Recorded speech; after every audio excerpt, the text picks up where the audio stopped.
বাদ যে কি লইয়ে বাস যে মশর টেনে লইয়া হ্যাঁ টাঙ্গায়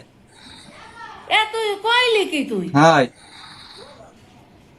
মশর টাঙ্গাইতে পারবে না বলে আরের পয় গোলামের পয় হারে কি কইবি কেটা মশর দিয়ে আরে পিছে তো দুইটা বাড়ি দিয়ে হেরবার তুই ঘরে গুন নামি আই মুই এঘর এবারে যে থাকবো না মুই ও খয়রা তেলের পয় মশর টাঙ্গাইতে পারবে না তুই প্রত্যেকদিন মশর টাঙ্গাই যাবি কি এর তো কি মশর টাঙ্গাইতে দুনিয়ার সেরম এই ডাকাই কোন সাইর কুলো টানান লাগে হ্যাঁ এরপরে তো তিন কোন টানাই দিছি মুই আল্লাহ গুজাই দেওয়া লাগে নাইলে মা সাইট হয় ওলা এর পয় হারে কি ঘরে বইয়া আরে ডাকাই লেরার পরে পিছে তো দুইটার নাই আর পিছে দি মনে হেরবার তুই আই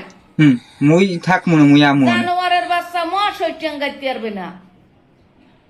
এর কই কি তোরে আজগদিন বাড়ছা হ্যাঁ মুই থাকবো না এবার এবার দেখ যদি আজগো মশারও না টানাই তুই কবি যে আজগো তুমি মশার টাঙ্গাও এরপর যদি ও যদি মশার না টাঙ্গায় তাহলে যে বেড়ারা মশার বানাই এই বেড়ার লাগ তোরে আমি বিয়ে দেব হ্যাঁ মুই হেগিয়ে হই মশার টেনে নিবে রাখলো বিয়ে তুই বাড়তে আইবর হয় হয় আগলা মিশে